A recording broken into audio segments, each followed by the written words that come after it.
At Christmas dinner, my sister smiled across the table and announced that Mom and Dad said she could move into my brand new condo next week. I took a calm sip of wine and replied, "Oh, thanks for letting me know in advance. You should move in on Tuesday." When she arrived Tuesday afternoon with a U-Haul full of her belongings, her smile disappeared instantly. You won't believe what happened next. Before we continue, please subscribe and hit that notification bell so you never miss stories like this one. My name is Natalie, and I am 29 years old. I have worked since I was 16 years old, starting with weekend shifts at a grocery store in Austin, Texas, while finishing high school.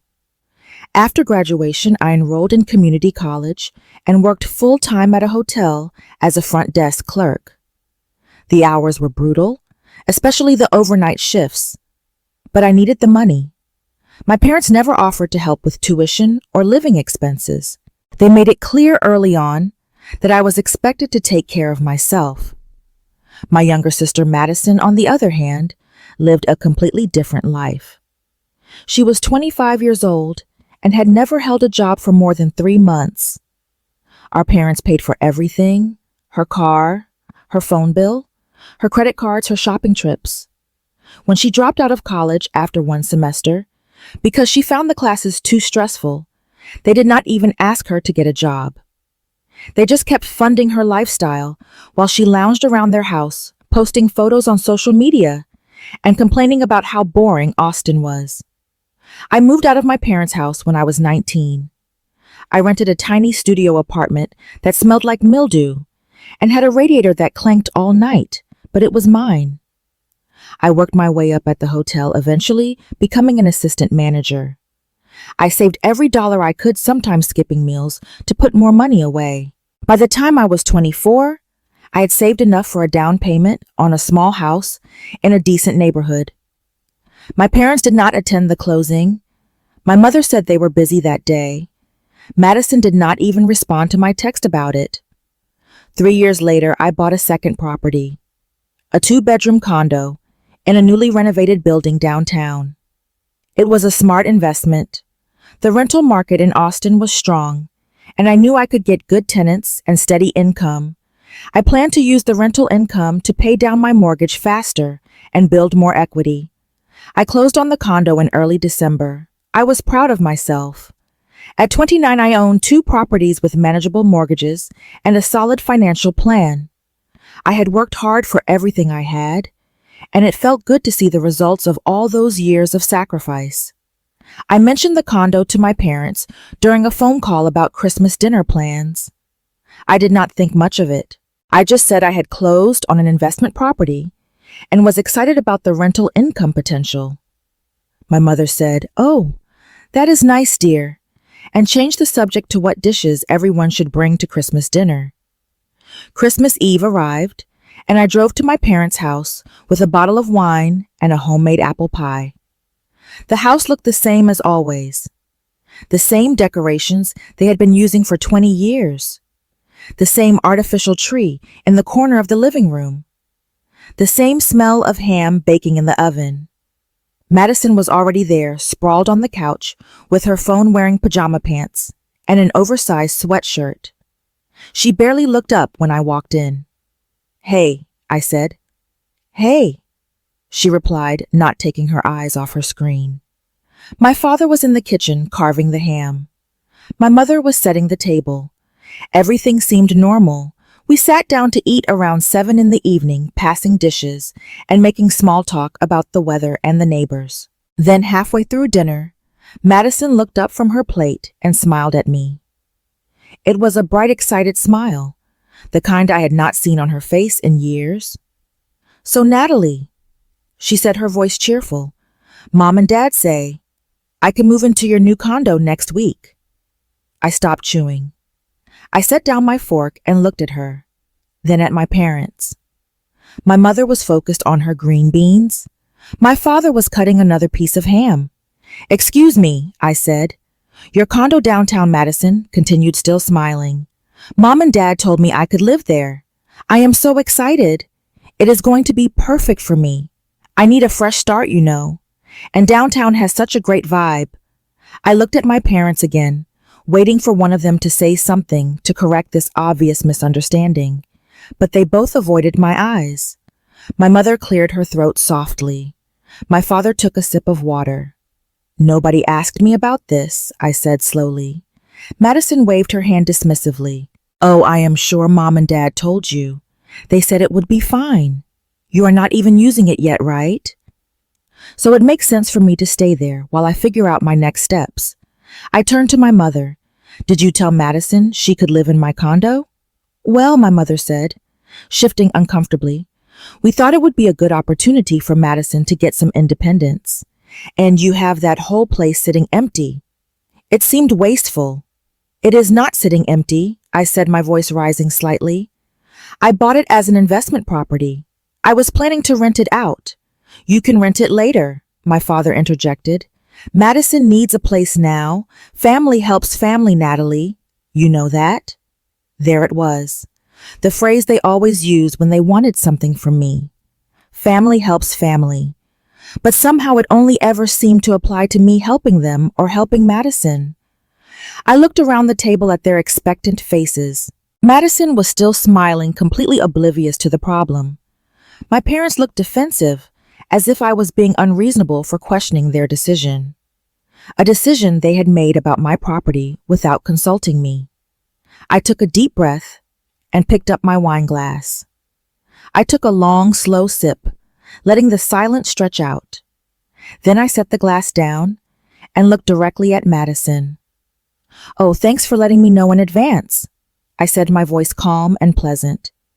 "You should move in on Tuesday." Madison's face lit up. "Really? Oh my God. Thank you so much, Natalie. This is going to be amazing. I already started packing." "Perfect," I said, cutting into my ham. "Tuesday works great." My mother looked relieved. My father nodded approvingly. Madison went back to her phone, probably already texting her friends about her exciting new downtown apartment. I finished my dinner in silence, answered questions when spoken to, and left around 9 with a polite smile and a wave goodbye. The drive back to my house took 20 minutes. I gripped the steering wheel tightly, my knuckles white in the glow of the streetlights. I was furious, but I was also calculating. I had learned a long time ago that anger without strategy was useless. When I got home, I sat at my kitchen table with my laptop and a cup of coffee. It was nearly 10 at night, but I was wide awake. I opened my email and started drafting a rental listing for the condo. I had originally planned to wait until after the holidays to find tenants, maybe take a few weeks to furnish the place and make it perfect. But plans change. I wrote a detailed description of the property. 2 bedrooms, 2 bathrooms, updated kitchen, with stainless steel appliances and unit washer and dryer balcony, with a downtown view walking distance to restaurants and shops. I listed the monthly rent at a competitive rate, knowing it would attract attention quickly. Then I took photos. I drove back downtown that night and spent 2 hours photographing every angle of the condo. The empty rooms actually looked better in photos than I expected. The hardwood floors gleamed under the lights, and the big windows made the space feel open and airy. By midnight, the listing was live on 3 different rental websites. I set my phone to notify me of any inquiries and finally went to bed. I woke up the next morning to 17 messages. Apparently, affordable 2-bedroom condos in downtown Austin were in high demand. I spent Christmas Day responding to inquiries, scheduling showings, and running background checks. By December 26th, I had 3 strong candidates. All of them had stable jobs, good credit, and excellent references. I scheduled in-person tours for the 27th. The first candidate was a young woman named Claire, who worked as a physical therapist at a rehabilitation center. She was professional, polite, and fell in love with the condo the moment she walked in. She asked thoughtful questions about the building amenities and the neighborhood. She had a steady income and had been at her job for 4 years. The second candidate was a couple, both teachers at a local middle school. They were friendly and enthusiastic, talking about how the location would cut their commute time in half. They had been renting in the suburbs and were excited about the idea of living downtown. The third candidate was a graduate student who worked part-time at a research lab. He was quiet, but seemed responsible. His references were glowing, and his previous landlord said he had never missed a rent payment. I liked all three candidates, but Claire stood out. She had everything I was looking for in a tenant. Stable income, clean background, good references, and a genuine appreciation for the property. I called her that evening and offered her the lease. "Really?" she said, her voice bright with excitement. "That is amazing. Thank you so much. Can you sign the lease and move in next week?" I asked. "Absolutely," she said. "I can sign tomorrow if you want." "Perfect," I said. "Let us meet at the condo on Friday at noon." "I will be there," Claire said. We met on Friday, December 29th. Claire brought a cashier's check for the first month's rent, last month's rent, and the security deposit. We sat at the kitchen counter and went through the lease page by page. She read every section carefully, asked a few clarifying questions, and signed on the dotted line. "When can I move in?" she asked. "Whenever you want," I said. "You officially have the keys now." "Actually, I am taking a few days off work," Claire said. "I could start moving in this weekend if that is okay." "That would be perfect," I said. And just like that, the condo had a tenant, a real tenant with a signed lease and paid deposits. Not my lazy sister who expected a free ride. I did not tell my parents.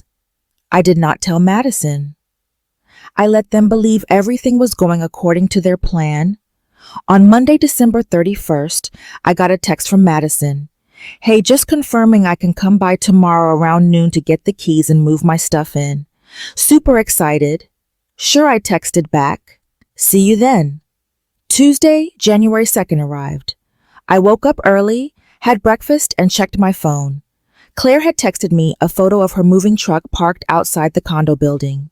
"Moving day," she wrote with a smiley face emoji. "Thanks again for being such a great landlord." I smiled and texted back my congratulations. Then I got dressed and drove downtown. I wanted to be there when Madison arrived. I parked across the street from the condo building and waited. At 11:45, Madison's car pulled up, followed by a U-Haul truck driven by my father. My mother was in the passenger seat of Madison's car. I watched as they parked and got out looking up at the building. Madison was practically bouncing with excitement. She was wearing designer sunglasses and carrying an expensive purse paid for by our parents, of course. My mother was pointing at something, probably giving directions. My father was already opening the back of the U-Haul. I waited until they were at the building entrance before I got out of my car and walked over. "Hey," I called out. They all turned around. Madison's face lit up when she saw me. "Natalie?" "Perfect timing," she said. "Can you help us carry some boxes? We have a lot of stuff." "Actually," I said, stopping a few feet away. "You cannot move in." Madison laughed. "What do you mean?" "Of course I can." "We already talked about this." "No," I said calmly. "You talked about it. You and Mom and Dad decided among yourselves that you would move into my property without asking me. But I own that condo and I rented it to someone else." The color drained from Madison's face. "What? The condo is rented?" I repeated. "There is a tenant living there right now.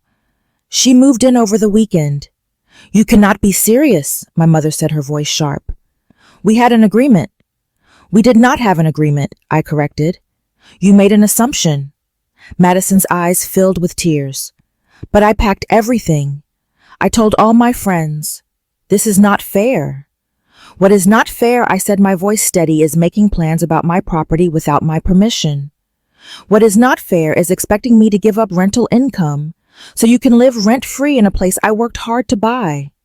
What is not fair is treating me like I exist only to solve your problems." "Natalie, this is ridiculous," my father said. "She is your sister. You could have helped her." "I could have." I agreed. "But I chose not to. Just like you chose not to help me when I was working 2 jobs to pay for college. Just like you chose not to help me when I bought my first house. Just like you chose Madison over me every single time. My mother stepped forward, her face red with anger. You are being spiteful, she hissed. This is cruel. No, I said. This is called boundaries. This is called making my own decisions about my own property. This is called not letting you walk all over me anymore. Madison was crying now, mascara running down her face. I cannot believe you are doing this to me, she sobbed. Where am I supposed to go? That is not my problem. I said, you are an adult. Figure it out. I turned and walked back to my car, ignoring their calls behind me. I drove home feeling lighter than I had in years. For the first time in my life, I had stood up to my family without backing down. The rest of that day, my phone exploded with calls and texts. My mother called 6 times. My father called 4 times. Madison sent a dozen texts ranging from angry to pleading. I blocked all of them. I was done. By the evening, extended family members started reaching out. My Aunt Linda called. Natalie, your mother told me what happened, she said. I just want to hear your side of the story. I explained everything. The surprise announcement at Christmas dinner. The assumption that I would hand over my property. The fact that nobody had asked me. The way they had always treated Madison differently. I see, Aunt Linda said when I finished. And just so I understand, you bought this condo with your own money? Yes, I said. Every penny. And Madison never asked you directly if she could live there. Never, I confirmed. Your parents just told her she could exactly. There was a pause. Then Aunt Linda said, you did the right thing. I am sorry they put you in that position. I appreciated that more than I could express. Over the next few days, I reached out to other family members, cousins I was close to, aunts and uncles I trusted. I told them my side of the story. Most of them were shocked by how my parents had acted. Some had suspected for years that Madison was being enabled, but they had not realized the extent of the favoritism. My cousin Angela sent me a long message. I always noticed how differently your parents treated you and Madison, she wrote. It never sat right with me, but I did not feel like it was my place to say anything. I am proud of you for standing up for yourself. What you did took guts. The support from extended family gave me strength. I was not crazy. I was not cruel. I had simply refused to be taken advantage of. In early January, I decided to do something bold. I wrote a detailed post on social media explaining what had happened. I kept it factual. No name calling, no dramatic language. Just the facts. I explained that I had bought an investment property, that my parents had given my sister permission to move in without asking me, that I had rented it to a paying tenant instead, that I had been called selfish and cruel for setting boundaries. I included photos of the signed lease with Claire with her permission, showing that I was a landlord with legal tenants, not someone who had arbitrarily denied my sister a place to live. The post went viral within my family circles. Comments flooded in. Dozens of relatives I had not heard from in years reached out to say they supported me. Several people shared their own stories of being treated unfairly by family members who played favorites. My mother was furious. She called me from a number I had not blocked yet, screaming about how I had humiliated the family. You posted our private business online, she yelled. Everyone is talking about us now. Good, I said calmly. Maybe they should know the truth. You are destroying this family, she said. No, Mom, I replied. You destroyed this family when you decided one daughter was worth more than the other. I hung up and blocked that number too. My parents tried everything to pressure me into apologizing. They sent relatives to talk to me. They threatened to cut me out of their will, which made me laugh because I had never expected to inherit anything anyway. They sent Madison to my workplace, which resulted in security escorting her out. Nothing worked. I had drawn my line in the sand, and I was not crossing it. February arrived, and with it came a shift. One of my uncles, my father's brother, sent my parents a long email that he copied to several family members, including me. In it, he detailed his observations over the years about how they had treated me versus Madison. He pointed out specific instances where they had asked me to sacrifice while giving Madison everything. He ended the email by saying that until they apologized to me and stopped enabling Madison, he would no longer be attending family gatherings where they were present. 3 other aunts and uncles sent similar messages. My cousin Angela announced on social media that she was taking a break from family events until certain people learned the meaning of fairness and respect. Suddenly, my parents found themselves socially isolated within the family. Invitations dried up. People stopped calling. The gossip network that my mother had relied on for years turned against her. In March, I received a handwritten letter in the mail from my father. I almost threw it away without reading it, but curiosity got the better of me. I could not remember the last time my father had written anything by hand. Natalie, the letter began. Your mother and I have spent a lot of time thinking about what you said. We do not agree with everything you posted, but we can see that we made mistakes. We treated you and Madison differently, and that was not fair to you. We expected you to be responsible and independent while letting Madison depend on us. We see now that this created resentment. We would like to try to rebuild our relationship if you are willing. We are not asking you to take down your post or apologize for setting boundaries. We are just asking for a chance to start fresh. If you are open to talking, please let us know. I read the letter 3 times. It was not a perfect apology. It still had phrases like, we do not agree with everything, that showed they were not fully accepting responsibility. But it was more than I had expected. It was a start. I decided to wait a few days before responding. I wanted to make sure I was making the decision with a clear head, not out of loneliness or a desperate need for family connection. After careful consideration, I wrote back. I appreciate your letter, I said. I am willing to have a conversation, but only if we can establish clear boundaries. I need you to understand that my property and my finances are my own, and I will not be pressured into making decisions based on what you think I should do. I need you to treat me and Madison equally, which means expecting her to be responsible for her own life, just like you expected me to be. If we can agree on those terms, then yes, we can try to rebuild. But I will not go back to the way things were. I mailed the letter and waited. A week later, my parents called and asked if I would meet them for coffee. I agreed. We met at a neutral location, a cafe halfway between my house and theirs. The conversation was awkward at first, stilted and careful, but slowly we began to talk about real things. My mother admitted that she had always found it easier to take care of Madison than to let her struggle. My father admitted that he had taken my independence for granted and assumed I did not need their support. I explained how their favoritism had hurt me over the years, how it had made me feel like I was only valued for what I could provide, not for who I was. It was not a perfect conversation. There were moments of tension and defensiveness, but it was honest, and that was something we had never really had before. At the end of the meeting, my mother asked, "What about Madison?" "She is still very upset about everything. Madison needs to learn to take care of herself," I said firmly. "And you need to stop enabling her. She is 25 years old. It is time for her to grow up." My father nodded slowly. "You are right. We have been doing her a disservice." "What if she does not want to change?" my mother asked. "That is her choice," I said. "But it should not be your problem to solve anymore." As the months passed, my parents slowly began to shift their approach with Madison. They stopped paying all her bills.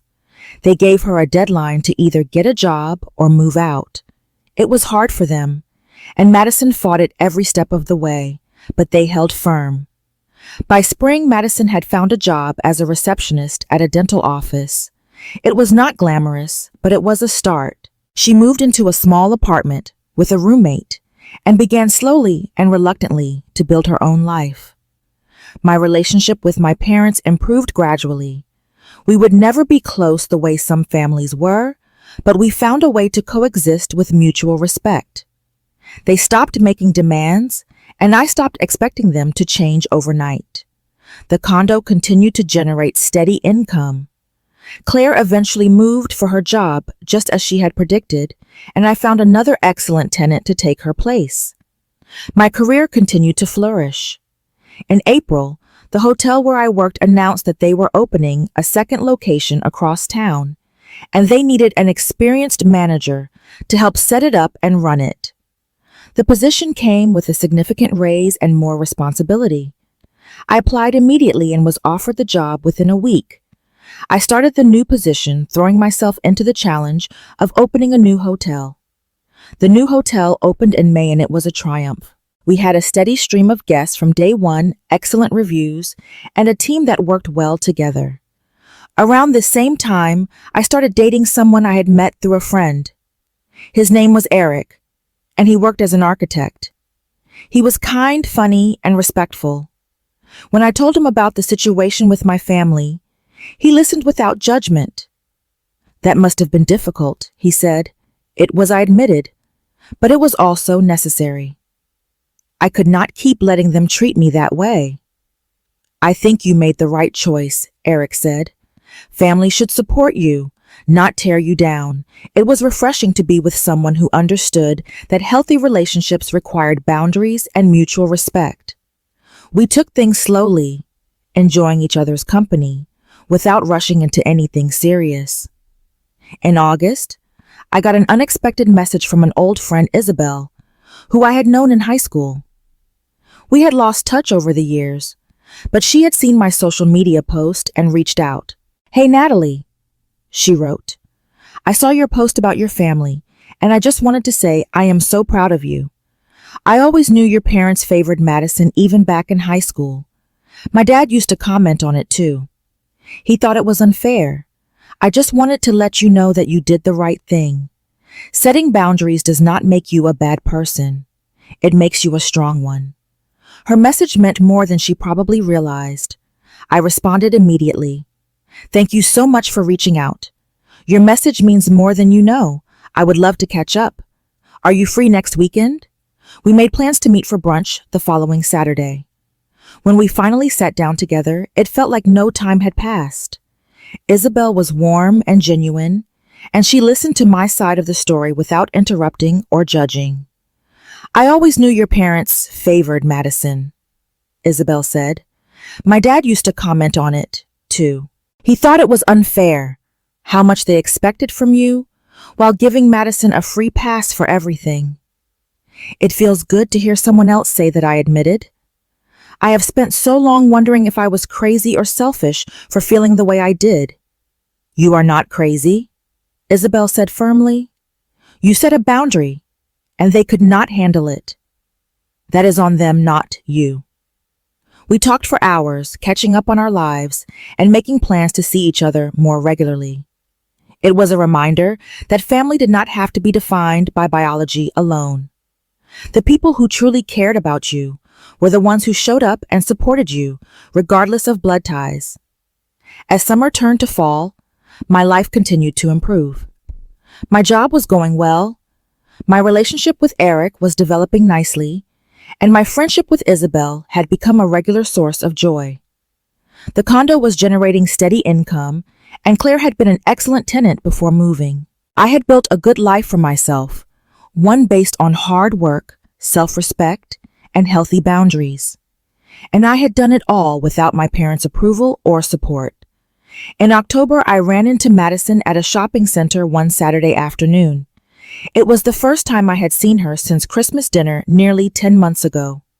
She was coming out of a clothing store carrying several shopping bags. When she saw me, her face went through a series of expressions: surprise, anger, and then something that looked almost like shame. "Natalie," she said. "Madison," I replied calmly. We stood there for a moment, neither of us quite sure what to say. She looked different, older somehow, though it had only been 10 months. There were dark circles under her eyes, and her clothes looked expensive but ill-fitting, as if she had lost or gained weight recently. "How have you been?" I asked, more out of politeness than genuine interest. "Fine," she said quickly. Too quickly. "Great, actually. Really great. Good to hear." I said, "I have been busy." Madison continued her words, coming faster now. "Really busy. I'm thinking about going back to school, or maybe starting a business. I have lots of options." "That sounds nice," I said neutrally. Madison's face flushed. "I know what you are thinking. You think I am lazy and useless? You think I cannot do anything on my own?" "I have not said anything like that," I pointed out. "You do not have to say it," Madison snapped. "I can see it in your face. You have always looked down on me. You have always thought you were better than me, because you have a job in a house." "I do not think I am better than you," I said. "But I do think I made different choices. I chose to work hard and build something for myself. You chose to let Mom and Dad take care of everything." "Those were our choices. I did not choose anything," Madison said, her voice rising. "They offered. They wanted to help me. They enabled you," I corrected. "There is a difference." Madison's eyes filled with tears. "You ruined everything. I could have had a fresh start downtown. I could have figured things out, but you took that away from me." "I did not take anything away from you," I said firmly. "That condo was never yours. It was mine. I bought it with my own money, and I chose to rent it out. What you and Mom and Dad decided among yourselves was not my problem." "You could have helped me," Madison said. "I could have," I agreed, "but I chose not to, and I do not regret that decision." Madison stared at me for a long moment, tears streaming down her face. Then she turned and walked away quickly, her shopping bag swinging at her sides. I watched her go and felt nothing. No guilt, no regret, just a quiet sense of peace. I had made the right choice. As I sat on my porch one evening watching the sunset over the city I had built my life in, I reflected on everything that had happened. It had not been about cruelty or spite. It had been about refusing to be treated as less than I deserved, about drawing a line and refusing to cross it, no matter how much pressure was applied. Sometimes, the most powerful revenge was simply living well and refusing to compromise your own worth for anyone else's comfort. I had worked since I was 16 years old. I had put myself through college. I had saved and sacrificed and built a life I was proud of. And when my family tried to take that from me, tried to guilt me into giving up what I had earned, I said no. That one word, that simple boundary, had changed everything. Madison never fully recovered from the humiliation of being turned away from the condo that day. The story spread through her social circles, and she became known as the woman whose sister refused to let her freeload. She struggled to rebuild her reputation and her sense of self-worth. My parents too faced consequences. Several family members distanced themselves after learning how they had treated me, and their social standing within the family diminished. They spent years trying to repair relationships they had damaged through their favoritism and manipulation, never quite regaining the respect they once had. But I thrived. I was promoted again at work. Eric and I moved in together after a year of dating. I continued to build my real estate portfolio. And most importantly, I learned that standing up for myself was not selfish. It was essential. The experience taught my family that boundaries were not punishments, but necessary structures for healthy relationships. My parents learned that treating children equally meant having equal expectations, not just equal affection. Madison learned that no one owed her a free ride through life. And I learned that sometimes the best thing you can do for yourself is refuse to set yourself on fire, to keep others warm. If you enjoyed this story, please hit that subscribe button and that like button. Share this with someone who needs to hear it. Leave a comment below, telling me your thoughts. Have you ever had to set hard boundaries with entitled family members? How did you find the strength to put yourself first? Your story might help someone else find their courage. Until next time, remember that you do not owe anyone access to what you have worked hard to build. Your property is yours. Your boundaries are valid, and you never have to apologize for refusing to be taken advantage of by people who see you as a resource instead of a person. Take care of yourselves out there. And remember that the family you choose is just as important as the family you are born into. Sometimes more.